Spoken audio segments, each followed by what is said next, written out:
Hello plant lovers, welcome back to Sharanyu. आज मैं पिटूनियाज़ के साथ आया हूँ और पिटूनियाज़ का केयर शेयर करूँगा मैं। Petunias are one of the most loved plant in winter और इनको मिस करना विंटर में एक गार्डनिंग में क्राइम हो सकता है, तो इनको मत मिस कीजिए। अगर आप विंटर में प्लांट करते हैं प्लांट्स तो पिटूनिया तो मस्ट बाय प्लांट है। तो आइए आज इसका केयर देखते हैं और जानते हैं पिटूनिया को हेल्दी कैसे ग्रो कर सकते हैं।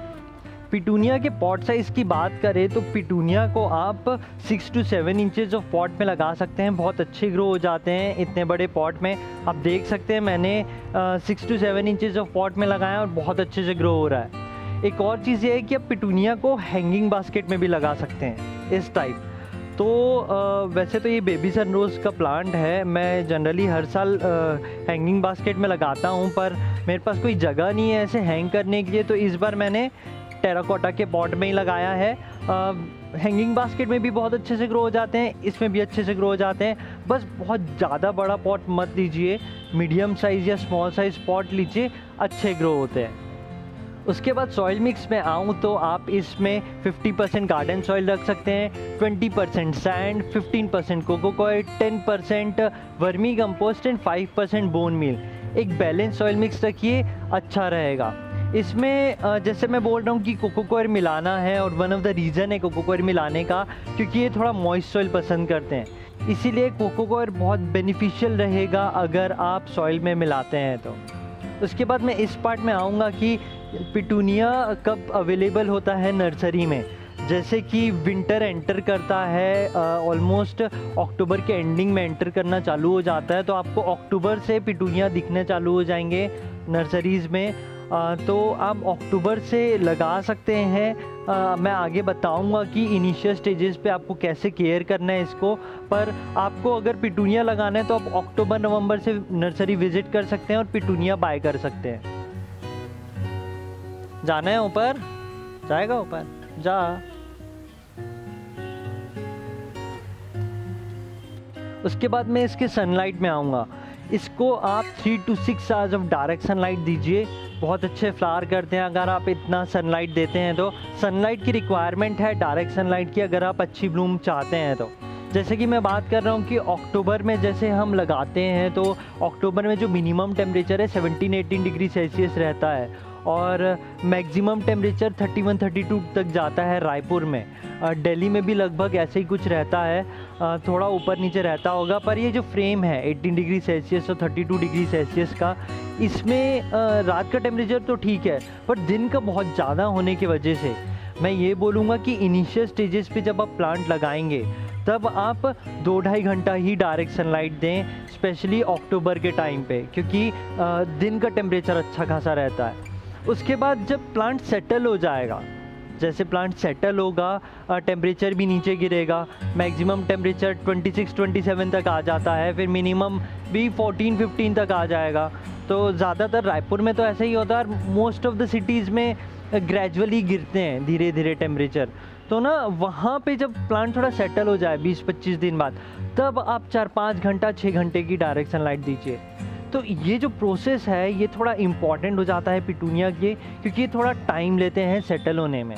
इनिशियली आप चालू कर देंगे इसे पूरे फुल डायरेक्ट सनलाइट में रखना, 5-6 आवर्स 7 आवर्स की डायरेक्ट सनलाइट देना चालू कर देंगे ना, तो प्लांट कई बार ना मर जाते हैं। तो मैं ये चीज़ ट्राई कर चुका हूँ और मेरे साथ हो चुकी है, और मैं इस बार तो अक्टूबर में ही ले आया था और लाते साथ ही मैं अच्छा खासा डायरेक्ट सनलाइट देने लगा था, पर मेरे 1-2 प्लांट ना बचे नहीं इस वजह से। एक तो फिर जब उसके बाद मैं जब दिसंबर में प्लांट लिया तो मैं थोड़ा सा शुरू में धीरे धीरे बढ़ाया हूँ डायरेक्ट सनलाइट, पहले 2-2.5 घंटे की दिया हूँ, उसके बाद धीरे से जब थोड़ा सेटल हो गया 10-15-20 दिन बाद फिर मैं उसकी सनलाइट बढ़ाया हूँ डायरेक्ट सनलाइट, फिर मैं अब लगभग 5 घंटे की डायरेक्ट सनलाइट दे रहा हूँ। आप देख सकते हैं कितने अच्छे ब्लूम आए हैं। तो जब इनिशियली स्टेजेस पे प्लांट नए रहते हैं ना, तो उसको आप नए सॉइल में नए पॉट में जब प्लांट करते हैं तो कुछ प्लांट सेटल होने में थोड़ा टाइम लग जाते हैं। अब मैक्सिमम प्लांट के साथ ये चीज़ कर सकते हैं, थोड़ा ध्यान देना है शुरू में कि प्लांट सेटल हो जाए। सेटल होने के बाद फिर जैसे डायरेक्ट सनलाइट वाला प्लांट है, थोड़ा सेटल हो जाए, उसके बाद थोड़ा अच्छा खासा डायरेक्ट सनलाइट दीजिए। आप मेरी बात समझ रहे हैं ना, तो इस प्लांट को बहुत अच्छे से हेल्दी ग्रो कर लेंगे आप। अब उसके बाद एक और चीज़ ये होती है कि ठीक है, आप अच्छा खासा डायरेक्ट सनलाइट दे रहे हैं, ब्लूम कर रहा है, तो फ्लावरिंग जहाँ करना चालू करे और फिर ड्राई हो जाए फ्लावर, वहाँ आपको पिंच करना है। पिंच करके फ्लावर को निकाल देना है ड्राइड वाले। अगर आप ये करते हैं तो वहाँ से ब्रांचेस आते हैं और ये इसके फ्लावर्स मल्टीप्लाई होते रहते हैं, स्प्रेड भी होंगे और बहुत खूबसूरत दिखते हैं। Pinching one of the important part है पिटूनिया का, तो आप रेगुलर इंटरवल्स में पिंचिंग करते रहिए, हाथ से ही हो जाता है, जो बहुत ही अच्छी चीज़ है। अगर आप पिंचिंग करते हैं तो आप इतने सारे फ्लावर्स देख सकते हैं अपने प्लांट में। उसके बाद मैं आऊँगा इसकी वाटरिंग में। वाटरिंग थोड़ा इम्पॉर्टेंट पार्ट हो जाता है पिटूनिया के, क्योंकि इसे ज़्यादा ड्राई स्टेट पसंद नहीं है। मैं इसे वाटर पूरा ड्राई होने के पहले ही कर देता हूँ, थोड़ा सा मॉइस्ट रहता है सॉइल ऊपर का हल्का सा, मैं उसी समय पानी दे देता हूँ, क्योंकि ना इनको ज़्यादा ड्राई स्टेट में रहना पसंद नहीं है, इसीलिए मैं इसके वाटर का ख्याल रखता हूँ, मैं ज़्यादा ड्राई होने नहीं देता। अब ज़्यादा ड्राई होने देंगे ना तो ओल्ड लीव्स ना येलो होके शेड होगा। मैं काफ़ी सारे लोग का देखता हूँ कि नीचे से येलो होता है प्लांट और शेड होता है, थोड़ा अनहेल्दी दिखता है, तो वहाँ पे प्लांट अफेक्ट कर जाता है। और एक और चीज़ ये होता है कि आप बहुत ज़्यादा डायरेक्ट सनलाइट में रख दिए हैं, जैसे मैं बोल रहा था 3 to 6 hours of direct sunlight sufficient है, अब 7 to 8 आवर्स की डायरेक्ट सनलाइट में रख दिए, तो होता क्या है, जैसे ऊपर का सॉइल ड्राई हुआ, अगर डायरेक्ट सनलाइट में है ना तो वो आधा 1 इंच और ड्राई हो जाता है। अगर थोड़ा शेड मिल गया है, जैसे 4-5 घंटे की डायरेक्ट सनलाइट मिली, फिर शेड मिल गया है, वहाँ पे ड्राई हुआ ना तो उतना ज़्यादा ड्राई नहीं होता, थोड़ा सा और ड्राई होगा। तब अगर आप चेक किए तो फिर पानी डाल दिए, क्योंकि कई बार होता है कि थोड़ा डिले हो जाता है पानी में। मैं तो दिन में 2-3 बार तो कम से कम चेक करता हूँ सब प्लांट का वाटर, स्पेशली पिटूनिया का या फिर साइप्रस यहाँ हो गया इसका। ये चीज़ थोड़ा ध्यान रखना रहता है जब आप प्लांट को हेल्दी ग्रो करना चाहते हैं, तो वाटरिंग थोड़ा सा विजिलेंट पार्ट हो जाता है।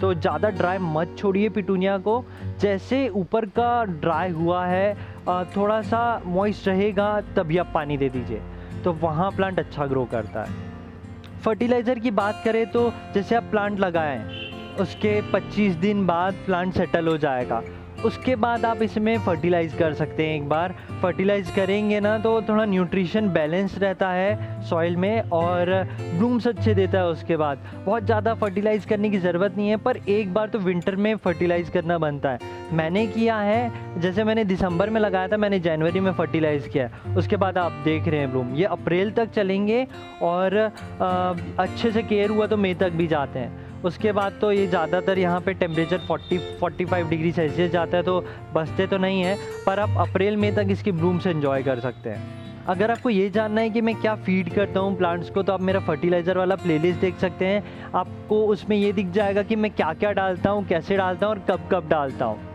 उसके बाद मैं आऊँगा बग्स में। मेरे को बहुत ज़्यादा तो बग्स इसमें दिखते नहीं हैं, पर ना इसमें आपको लीफ माइनर्स दिख सकते हैं, तो मैं लीफ माइनर्स देखता हूँ। आपको थोड़े स्नेक टाइप चलते हुए एक डिज़ाइन बना होगा, वैसा रहता है लीफ माइनर्स।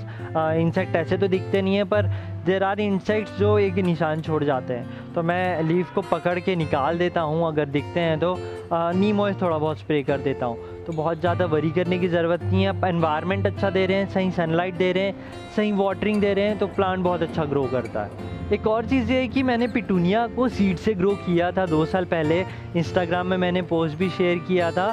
अब मेरे बेस्ट ब्लूम तो ज़्यादातर सीड से ही ग्रो करने पे आए हैं। डायंथस और पिटूनिया को एक साथ ग्रो किया था 2 साल पहले। सिंगुलर कलर थे, ब्लू में थे और मेरे ख्याल से पिंक में थे, 2-3 कलर थे, उसके वाइट में थे, तो बहुत अच्छे ब्लूम दिए थे। आप सीड से भी ग्रो कर सकते हैं। थोड़ा सा ठंडा एटमॉस्फेयर लगता है, जैसे कि आप नवंबर में सीड सो कर लीजिए, ज़्यादा बेटर रहता है अगर आपको पिटूनिया को सीड से ग्रो करना है तो। क्योंकि सीड से ग्रो करने पे एक चीज़ मैं देखा हूँ कि इसकी जो ब्लूम्स हैं वो ना ज़्यादा अच्छे आते हैं अगर आप सीड से ग्रो करते हैं तो। मेरे एक्सपीरियंस में तो मैंने ये देखा है। तो अगर आपको सीड से ग्रो करना है तो आप नवंबर में सो कर सकते हैं। जनरली 4-5 दिन 6 दिन में जर्मिनेट हो जाने चाहिए सीड्स। तो ये था पिटूनिया का केयर। मेरे लिए तो बहुत लव प्लांट्स है विंटर के, और मैं हर साल लाता हूँ नहीं तो फिर सीड से ग्रो कर लेता हूँ। काफ़ी लोग एंजॉय करते हैं इस प्लांट को, और आपको तो बिल्कुल मिस नहीं करना चाहिए विंटर में इसे। Thank you for watching, keep gardening.